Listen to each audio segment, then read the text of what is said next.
ನಮಸ್ಕಾರ ನನ್ನ ಪ್ರೀತಿಯ ವೀಕ್ಷಕರಿಗೆಲ್ಲ ಅಮಿತ್ ವ್ಲಾಗ್ಸ್ಗೆ ತಮ್ಮೆಲ್ಲರಿಗೂ ಸ್ವಾಗತ. ಇವತ್ತಿನ ವಿಡಿಯೋದಲ್ಲಿ ನಾನು ಖಾಲಿಯಾಗಿರುವಂತಹ ಟ್ಯಾಬ್ಲೆಟ್ ಶೀಟ್ ಏನಿರುತ್ತೆ ಅದನ್ನು ನಾವು ಕಸದ ಬುಟ್ಟಿಗೆ ಬಿಸಾಡ್ಬಿಡ್ತೀವಿ ಅಲ್ವಾ. ಸೊ ಬಿಸಾಡೋ ಬದಲು ಒಂದು ಯೂಸ್ಫುಲ್ ಟಿಪ್ಸ್ ಇದೆ. ಸೊ ವಿಡಿಯೋನ ಸ್ಕಿಪ್ ಮಾಡದೆ ಕೊನೆವರೆಗೂ ನೋಡಿ. ಮೊದಲನೇ ಟಿಪ್ಸ್ ಬಂದುಬಿಟ್ಟು ನಾನಿಲ್ಲಿ ಸ್ಟೀಲ್ ಬಾಟಲನ್ನು ತೊಗೊಂಡಿದ್ದೀನಿ. ಸೊ ನಾವು ಡೈಲಿ ಬಾಟಲಲ್ಲಿ ನೀರನ್ನು ತೊಗೊಂಡೋಗ್ತೀವಿ ಅಲ್ವಾ, ಕಾಲೇಜ್ಗಾಗಲಿ ಆಫೀಸ್ಗಾಗಲಿ ಸ್ಕೂಲ್ಗಾಗಲಿ.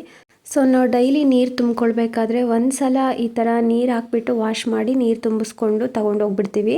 ಸೊ ನೀಟಾಗಿ ವಾಶ್ ಮಾಡಿರೋದಿಲ್ಲ. ಸೊ ಹಾಗೆ ಬಾಟಲ್ದು ಕ್ಯಾಪ್ ಕ್ಲೋಸ್ ಮಾಡಿ ಹಾಗೆ ಇಟ್ಬಿಟ್ರೆ ಬಾಟಲ್ ಒಳಗಡೆ ತುಂಬಾ ಬ್ಯಾಡ್ ಸ್ಮೆಲ್ ಬರ್ತಾ ಇರುತ್ತೆ. ಸೊ ಬ್ಯಾಡ್ ಸ್ಮೆಲ್ ಹೋಗಿಸ್ಬೇಕು, ಬಾಟಲ್ ಕ್ಲೀನಾಗಿ ವಾಶ್ ಮಾಡಬೇಕು ಅಂದರೆ ಬಾಟಲ್ ಒಳಗಡೆ 1 ಟೇಬಲ್ ಸ್ಪೂನಷ್ಟು ಅಕ್ಕಿ ಹಾಕ್ಕೊಳ್ತಾ ಇದ್ದೀನಿ. ಹಾಗೆ 2 ಪೀಸು ನಿಂಬೆ ಹಣ್ಣನ್ನು ಹಾಕ್ಕೊಳ್ತಾ ಇದ್ದೀನಿ. ಹಾಗೆ 1/4 ಟೇಬಲ್ ಸ್ಪೂನಷ್ಟು ಸ್ವಲ್ಪ ಉಪ್ಪು ಹಾಕ್ಕೊಳ್ತಾ ಇದ್ದೀನಿ. ಹಾಗೆ ಬಿಸಿ ನೀರನ್ನು ಹಾಕ್ಕೊಳ್ಬೇಕು, ತುಂಬ ಬಿಸಿಯಾಗಿರಬೇಕು ನೀರು. ಆ ನೀರನ್ನು ಹಾಕ್ಬಿಟ್ಟು ಸೊ ಬಾಟಲ್ ಕ್ಯಾಪ್ನ ಕ್ಲೋಸ್ ಮಾಡಿ ಚೆನ್ನಾಗಿ ಶೇಕ್ ಮಾಡಬೇಕು. ಸೊ ಬಿಸಿ ಇರುತ್ತೆ ಅಲ್ವಾ, ಸೊ ಯಾವುದಾದ್ರೂ ಬಟ್ಟೆ ಆದರೂ ಹಿಡ್ಕೊಂಡ್ಬಿಟ್ಟು ಶೇಕ್ ಮಾಡಿ. ಸೊ ಅಥವಾ ಮೇಲ್ಗಡೆ ಕ್ಯಾಪ್ ಹತ್ರ ಹಿಡ್ಕೊಂಡ್ಬಿಟ್ಟು ಶೇಕ್ ಮಾಡ್ಬೋದು. ಸೊ ತುಂಬಾ ಬಿಸಿ ಇತ್ತು. ಸೊ ನಾನು ಅದರಲ್ಲಿನೇ ಶೇಕ್ ಮಾಡಿ ತೋರಿಸ್ತಾ ಇದ್ದೀನಿ. ಒಂದು 2-3 ನಿಮಿಷ ಶೇಕ್ ಮಾಡಿ ಚೆನ್ನಾಗಿ. ಸೊ ಶೇಕ್ ಮಾಡಿಬಿಟ್ಟು ತೋರಿಸ್ತಾ ಇದ್ದೀನಿ ನೋಡಿ. ಬಾಟಲ್ ಕ್ಯಾಪ್ ಓಪನ್ ಮಾಡಿ ಸ್ವಲ್ಪ ಎಲ್ಲ ಬ್ಯಾಡ್ ಸ್ಮೆಲ್ ಎಲ್ಲ ಹೋಗಿದೆ. ಸೊ ಈಗ ಆ ಶೇಕ್ ಮಾಡಿರುವಂತಹ ನೀರೇನಿದೆ ಅದನ್ನು ಒಂದು ಪಾತ್ರೆಗೆ ತೆಕ್ಕೊಂಡಿದ್ದೀನಿ. ಸೊ ನೋಡಿ ಬಾಟಲ್ ಎಷ್ಟು ಕ್ಲೀನಾಗಿ ಆಗಿದೆ ಅಂತ. ಸೊ ಹಾಗೆ ನಾನು ಬೇರೆ ನೀರಲ್ಲಿ ವಾಶ್ ಮಾಡ್ಕೊಂಡಿದ್ದೀನಿ. ಈಗ ಬ್ಯಾಡ್ ಸ್ಮೆಲ್ ಇಲ್ಲ, ಬಾಟಲು ಕ್ಲೀನಾಗಿದೆ. ಈ ಥರ ನೀವು ಟ್ರೈ ಮಾಡಿ ನೋಡಿ. ನೆಕ್ಸ್ಟ್ ಟಿಪ್ಸ್ ಬಂದುಬಿಟ್ಟು ನಾವೆಲ್ಲರೂ ಹೊರಗಡೆ ಹೊರಟಾಗ ನೀರಿನ ಬಾಟಲ್ನ ವೆನಿಟಿ ಬ್ಯಾಗಲ್ಲಿ ಇಟ್ಕೊಂಡು ಹೋಗ್ತೀವಿ ಅಲ್ವಾ. ಸೊ ನಾವು ಇಡುವಾಗ ಸ್ಟ್ರೈಟಾಗಿ ಇಟ್ಟಿರ್ತೀವಿ. ವೆನಿಟಿ ಬ್ಯಾಗನ್ನು ಹಾಕ್ಕೊಂಡು ಓಡಾಡುವಾಗ ಅದು ಬಿದ್ದೋಗ್ಬಿಟ್ಟಿರುತ್ತೆ ಬ್ಯಾಗ್ ಒಳಗಡೆ. ಸೊ ಸ್ಟ್ರೈಟಾಗಿರೋದಿಲ್ಲ. ಸೊ ಹಾಗಾಗಿ ನೀರೆಲ್ಲ ಲೀಕ್ ಆಗಿರುತ್ತೆ, ಬ್ಯಾಗೆಲ್ಲ ಒದ್ದೆ ಆಗಿಬಿಡುತ್ತೆ. ಸೊ ವಾಟರ್ ಬಾಟಲು ಬೀಳದೇ ಇರೋ ಹಾಗೆ ಸ್ಟ್ರೈಟಾಗಿ ಇರಬೇಕು ಅಂತಂದರೆ ಒಂದು ರಿಬ್ಬನನ್ನು ತಗೊಳ್ಳಿ. ಹಾಗೆ ಸೇಫ್ಟಿ ಪಿನ್ನನ್ನು ತೊಗೊಂಡ್ಬಿಟ್ಟು ರಿಬ್ಬನ್ಗೆ ಸೇಫ್ಟಿ ಪಿನ್ನನ್ನು ಹಾಕ್ಕೊಳ್ಳಿ. ಸೊ ಈಗ ವೆನಿಟಿ ಬ್ಯಾಗ್ ಒಳಗಡೆ ಸೈಡಲ್ಲಿ ಈ ರೀತಿ ಸೇಫ್ಟಿ ಪಿನ್ನನ್ನು ಹಾಕ್ಕೊಳ್ಬೇಕು. ಈ ರೀತಿ ಸೇಫ್ಟಿ ಪಿನ್ ಹಾಕ್ಕೊಂಡು ಆ ರಿಬ್ಬನ್ ಒಳಗಡೆ ವಾಟರ್ ಬಾಟಲನ್ನು ಇಟ್ಟು ವೆನಿಟಿ ಬ್ಯಾಗ್ ಜಿಪ್ಪನ್ನು ಕ್ಲೋಸ್ ಮಾಡಿ ನಾವು ಹಾಕ್ಕೊಂಡು ಎಷ್ಟೇ ವೆನಿಟಿ ಬ್ಯಾಗ್ ಶೇಕ್ ಮಾಡಿದರೂ ಕೂಡ ವಾಟರ್ ಬಾಟಲು ಬಿದ್ದೋಗೋದಿಲ್ಲ, ಸ್ಟ್ರೈಟಾಗೇ ಇರುತ್ತೆ. ಸೊ ನೋಡಿ, ಇದು ಹೆಣ್ಮಕ್ಳಿಗೆ ತುಂಬಾ ಹೆಲ್ಪ್ ಆಗುತ್ತೆ. ಟ್ರೈ ಮಾಡಿ ನೋಡಿ. ನೆಕ್ಸ್ಟ್ ಟಿಪ್ಸ್ ಬಂದುಬಿಟ್ಟು ನಾವು ತೆಂಗಿನಕಾಯಿಯನ್ನು ತುರಿದಾದ್ಮೇಲೆ ಆ ತೆಂಗಿನಕಾಯಿ ಚಿಪ್ಪನ್ನು ಬಿಸಾಕ್ಬಿಡ್ತೀವಿ ಅಲ್ವಾ. ಸೊ ಬಿಸಾಡೋ ಬದಲು ಇದರಿಂದ ತುಂಬಾ ಉಪಯೋಗ ಇದೆ. ಈಗ ನೋಡಿ, ಗ್ಯಾಸ್ ಹಚ್ಕೊಂಡ್ಬಿಟ್ಟು ಗ್ಯಾಸ್ ಮೇಲೆ ಒಂದು ಮೆಶ್ ಇಟ್ಕೊಂಡು ಮೆಶ್ ಮೇಲೆ ತೆಂಗಿನ ಚಿಪ್ಪನ್ನು ಇಟ್ಕೊಂಡು ನಾನು ಸುಟ್ಕೊಳ್ತಾ ಇದ್ದೀನಿ.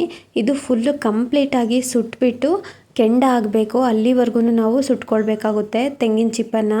ಸೊ ನೋಡಿ, ಈ ಥರ ನಾನು ಸುಟ್ಕೊಂಡಿದ್ದೀನಿ ತೆಂಗಿನ ಚಿಪ್ಪನ್ನು. ಫುಲ್ಲು ಕೆಂಡ ಥರ ಆಗಿದೆ. ಸೊ ಇದರಿಂದ, ಈ ಕೆಂಡದಿಂದ ನೀವು ಚಿಕ್ಕ ಮಕ್ಕಳಿಗೆ ಹೊಗೆ ಕೂಡ ಹಾಕ್ಕೊಳ್ಬೋದು. ಅಂದರೆ ಸಾಂಬ್ರಾಣಿ ಹಾಕ್ತಾರಲ್ವ, ಆ ಥರ ಬೇಕಾದರೂ ಹಾಕ್ಕೊಳ್ಬೋದು. ಅಥವಾ ಈ ರೀತಿ ನೋಡಿ ಕೆಂಡನ ನಾನು ಕೆಳಗಡೆ ಇಳಿಸ್ಕೊಂಡಿದ್ದೀನಿ. ಸೊ ಇದು ಕಂಪ್ಲೀಟಾಗಿ ಕೆಂಡ ಎಲ್ಲ ತಣ್ಣಗಾಗೋದಕ್ಕೆ ನಾನು ಸ್ವಲ್ಪ ತಣ್ಣೀರನ್ನು ಹಾಕ್ತಾಯಿದ್ದೀನಿ. ಯಾಕಂದರೆ ಇಡ್ಲು ಥರ ಮಾಡ್ತಾಯಿದ್ದೀನಿ ನಾನು. ಸೊ ಈ ಥರ ಇಡ್ಲು ಮಾಡಿ ಕೂಡ ಇಟ್ಕೊಳ್ಬೋದು. ಬಾಣಂತನ ಟೈಮಲ್ಲಿ ಬಾಣ್ತಿಯವರು ಅಥವಾ ಚಿಕ್ಕ ಮಕ್ಕಳಿಗೆ ಕಾವು ಕೊಡ್ತಾರೆ ಅಲ್ವಾ, ಕೆಂಡ ಬಿಸಿ ಮಾಡಿ. ಸೊ ಆ ಥರ ಮಾಡ್ಕೊಳ್ಳೋದಕ್ಕೆ ಈ ರೀತಿ ಇಡ್ಲು ಬೇಕೇ ಬೇಕು ಅಲ್ವಾ. ಸೊ ತೆಂಗಿನ ಚಿಪ್ಪು ಇತ್ತು ಅಂತಂದರೆ ಜಾಸ್ತಿ ಮನೆಯಲ್ಲಿ ಈ ರೀತಿ ಇಡ್ಲು ಮಾಡಿ ಇಟ್ಕೊಂಡ್ರೆ ಯಾವಾಗ ಬೇಕಾದರೂ ಕೆಂಡ ಮಾಡಿಕೊಂಡು ಹೊಗೆ ಹಾಕ್ಕೊಳ್ಬೋದು ಅಥವಾ ಕಾವು ಕೊಟ್ಕೊಳ್ಬೋದು. ಸಿಟಿಯಲ್ಲಿರೋರಿಗೆ ಈ ವಿಡಿಯೋ ಅಂತೂ ಹೆಲ್ಪ್ ಆಗುತ್ತೆ. ಸೊ ಈ ಥರ ಮಾಡ್ಕೊಳ್ಳೋದಕ್ಕೆ. ಸೊ ನಮ್ಮ ಹಳ್ಳಿನಲ್ಲಿ ಯಾವಾಗ ಬೇಕಾದರೂ ಒಲೆ ಹೊತ್ತಿಸ್ಕೊಳ್ತೀವಿ, ಆವಾಗ ಕೆಂಡ ಮಾಡ್ಕೊಳ್ತಿರ್ತೀವಿ. ನೋಡಿ, ಈಗ ಇಡ್ಲು ರೆಡಿಯಾಗಿದೆ. ನಾನು ನೀರು ಹಾಕ್ಬಿಟ್ಟು ಕೆಂಡ ಎಲ್ಲ ಆರಿಸಿದ್ದೆ ಅಲ್ವಾ, ಆ ನೀರು ಕೂಡ ಎಲ್ಲ ಡ್ರೈ ಆಗಿ ಚೆನ್ನಾಗಿ ಒಣಗಿದೆ. ಈಗ ಇಡ್ಲಾಗಿದೆ. ಸೊ ಈಗ ಸ್ವಲ್ಪ ಕೈಯಿಂದ ಪ್ರೆಸ್ ಮಾಡಿದರೆ ಸಾಕು, ಪುಡಿ ಆಗುತ್ತೆ. ಸೊ ಈಗ ನಾನು ಇದನ್ನು ಪೌಡ್ರ್ ಮಾಡ್ಕೊಳ್ತಾ ಇದ್ದೀನಿ.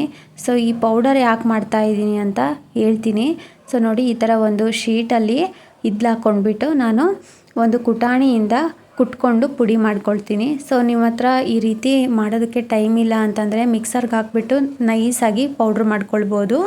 ನೋಡಿ, ನಾನಿಲ್ಲಿ ಚೆನ್ನಾಗಿ ಕುಟ್ಕೊಂಡು ಪೌಡ್ರ್ ಮಾಡ್ಕೊಂಡಿದ್ದೀನಿ. ಸೊ ಈ ಥರ ನೈಸಾಗಿ ಪೌಡ್ರ್ ಮಾಡ್ಕೊಂಡಿರಬೇಕು. ಸೊ ಈ ಪೌಡರನ್ನು ನಾವು ಹಲ್ಲುಜ್ಜೋದಕ್ಕೆ ಬಳಸ್ಬೋದು. ಈ ಪುಡಿಯಿಂದ ಹಲ್ಲುಜ್ಜಿದ್ರೆ ಹಲ್ಲು ತುಂಬ ಕ್ಲೀನ್ ಆಗುತ್ತೆ. ಸೊ ಬೆಳ್ಳಗಾಗುತ್ತೆ ಹಲ್ಲು. ಸೊ ಹಾಗೆಯೇ ಟೀ ಕಾಫಿ ಕುಡಿದು ಹಲ್ಲೆಲ್ಲ ಒಂಥರ ಹಳದಿ ಗಟ್ಟಿರುತ್ತೆ ಅಲ್ವಾ. ಸೊ ಅದೆಲ್ಲ ಕ್ಲೀನ್ ಆಗುತ್ತೆ. ಹಾಗೆ ಬಾಯಲ್ಲಿ ಬ್ಯಾಡ್ ಸ್ಮೆಲ್ ಕೂಡ ಬರ್ತಾ ಇರುತ್ತೆ ಅಲ್ವಾ, ಅದು ಕೂಡ ಕಡಿಮೆ ಆಗುತ್ತೆ. ಸೊ ಟ್ರೈ ಮಾಡಿ ನೋಡಿ. ಈ ಪುಡಿಯಿಂದ ಹಲ್ಲು ಉಜ್ಜಿದ ಮೇಲೆ ಅದಾದ ನಂತರ ಟೂತ್ ಪೇಸ್ಟಿಂದ ಹಲ್ಲನ್ನು ಉಜ್ಜಿಕೊಂಡು ಕ್ಲೀನ್ ಮಾಡ್ಕೊಳ್ಬೋದು.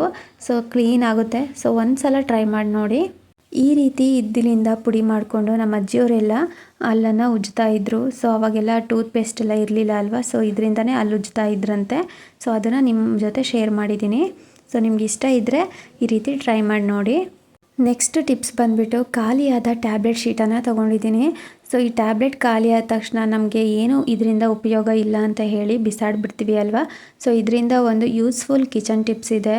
ಸೊ ವಿಡಿಯೋನ ಸ್ಕಿಪ್ ಮಾಡಬೇಡಿ, ದಯವಿಟ್ಟು ವಿಡಿಯೋನ ನೋಡಿ, ನಿಮಗೆ ಗೊತ್ತಾಗುತ್ತೆ.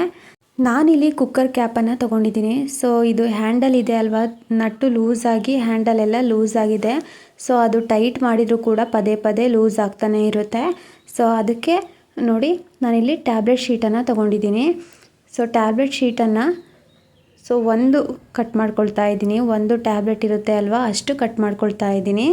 ನೋಡಿ ಈ ರೀತಿ ಕಟ್ ಮಾಡ್ಕೊಂಡಾದ್ಮೇಲೆ ಒಂದು ಹೋಲ್ ಮಾಡ್ಕೊಳ್ತಾ ಇದ್ದೀನಿ ಅದರಲ್ಲಿ. ಸೊ ಈ ರೀತಿ ಹೋಲ್ ಮಾಡ್ಕೊಂಡಿದ್ದೀನಿ ನೋಡಿ.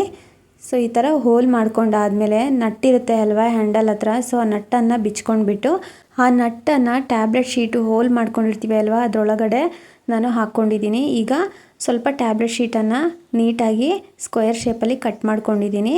ಈಗ ನೋಡಿ ಆ ನಟ್ಟನ್ನು ಕುಕ್ಕರ್ ಕ್ಯಾಪ್ ಹ್ಯಾಂಡಲ್ಗೆ ಹಾಕ್ಕೊಳ್ತಾ ಇದ್ದೀನಿ. ಸೊ ನೋಡಿ ಈ ಥರ ಟೈಟ್ ಮಾಡ್ಕೊಳ್ಬೇಕು. ಸೊ ಆವಾಗ ನಮಗೆ ಪದೇ ಪದೇ ನಟ್ಟು ಲೂಸ್ ಆಗೋದಿಲ್ಲ, ಟೈಟಾಗೇ ಇರುತ್ತೆ. ಸೊ ಈ ರೀತಿ ನೋಡಿ ಎಷ್ಟು ಟೈಟಾಗಿ ಆಗಿದೆ ಅಂತ. ತುಂಬಾ ಶೇಕ್ ಆಗ್ತಾಯಿತ್ತು ಹ್ಯಾಂಡಲ್ಲು. ಸೊ ಅದು ಈಗ ಫುಲ್ಲು ಟೈಟಾಗಿ ಆಗಿದೆ. ಹಾಗೆ ಟ್ಯಾಬ್ಲೆಟ್ ಶೀಟ್ನು ಕೂಡ ನೀಟಾಗಿ ಆ ನಟ್ಗೆ ಎಲ್ಲ ಈ ಥರ ಮಡಚಿದ್ದೀನಿ. ಸೊ ನಾವು ವಾಶ್ ಮಾಡಬೇಕಾದ್ರೆ ನಮ್ಮ ಕೈ ಕೊಯ್ಯಬಾರ್ದು ಅಂತ ಹೇಳಿ ಈ ರೀತಿ ಮಡಚಿದ್ದೀನಿ. ಸೊ ನೋಡಿ ತುಂಬ ಚೆನ್ನಾಗಿ ಟೈಟಾಗಿದೆ. ಸೊ ನೀವು ಕೂಡ ಈ ಥರ ಟ್ರೈ ಮಾಡಿ ನೋಡಿ. ಇವತ್ತು ತೋರಿಸಿರುವಂತಹ ಟಿಪ್ಸ್ಗಳೆಲ್ಲ ನಿಮಗೆ ಇಷ್ಟ ಆಗಿದೆ ಅಂತ ಅಂದ್ಕೊಂಡಿದ್ದೀನಿ. ಇಷ್ಟ ಆಗಿದ್ದರೆ ಪ್ಲೀಸ್ ನನ್ನ ಚಾನಲ್ನ ಸಬ್ಸ್ಕ್ರೈಬ್ ಮಾಡಿಕೊಂಡು ಸಪೋರ್ಟ್ ಮಾಡಿ. ಹಾಗೆ ಲೈಕ್ ಮಾಡಿ, ನಿಮ್ಮ ಫ್ರೆಂಡ್ಸ್ಗೆ ಫ್ಯಾಮಿಲೀಸ್ಗೆಲ್ಲ ಈ ವಿಡಿಯೋನ ಶೇರ್ ಮಾಡಿ. Thank you for watching.